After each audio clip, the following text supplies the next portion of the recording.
My name is Joey Lynch. I'm the offensive coordinator and quarterback coach here at Ball State. And been around Ball State football a long time. It's something that's very special to me and my family. The first time I was around Ball State football, honestly, was in the first grade. And my dad came up here to Ball State. He was the head coach at Butler University, but came up here as the offensive coordinator in 1990, and I was in the first grade. Then I was fortunate to come play quarterback here at Ball State as well. When I was here, Brady Hoke was my head coach. I played from 2002 to 2006, and then I got into college coaching. My first job at St. Joseph's College for 1 year, and then I moved to Ashland University in Ohio for a year, and I was fortunate to come back here as a receiver coach in 2009.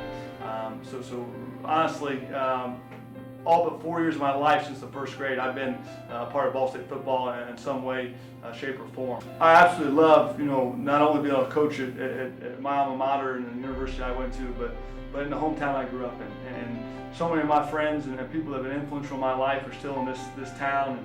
And I wouldn't trade my childhood for anything. And for me to be here, going my 11th year and raising my family here in Muncie, and then meeting my coaches and different people that have influenced me in a positive way, and now I can see that doing to my kids is something that's really, really special. When Danny was diagnosed with Down syndrome, it was really at birth. We had no idea going into or during the pregnancy or anything like that. And she went into labor about 6 weeks early, and when we went and delivered, Danny at that point, once he was delivered and taken back to the NICU, I went with the doctors, and at that point they started examining Danny and do the different tests.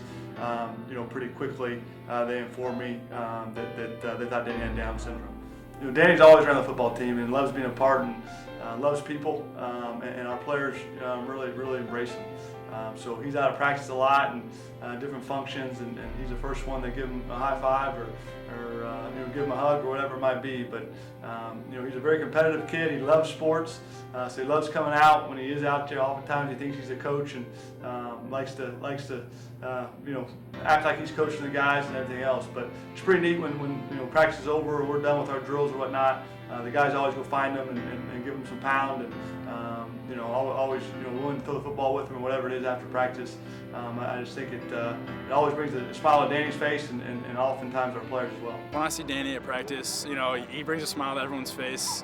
He has that gift, just like kind of an electricity around him, like everyone wants to be around him, play catch with him.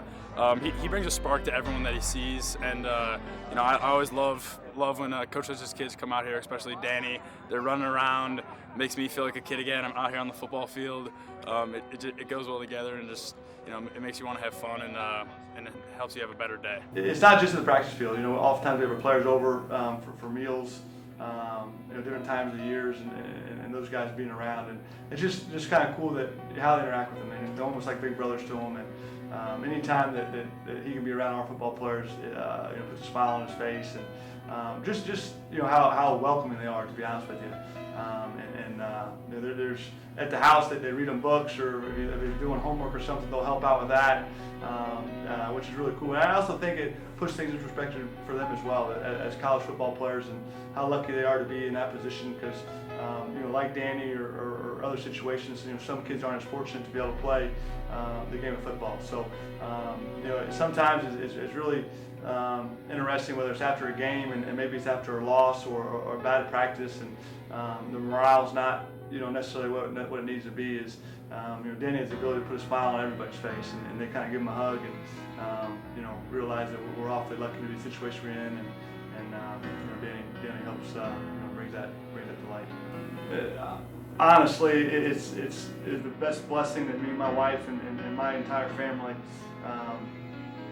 could ever have. And I know sometimes when a situation like that comes about, people might not think you're telling the truth, or you honestly feel that way. But blessings come in all different shapes and forms, and he's unbelievable.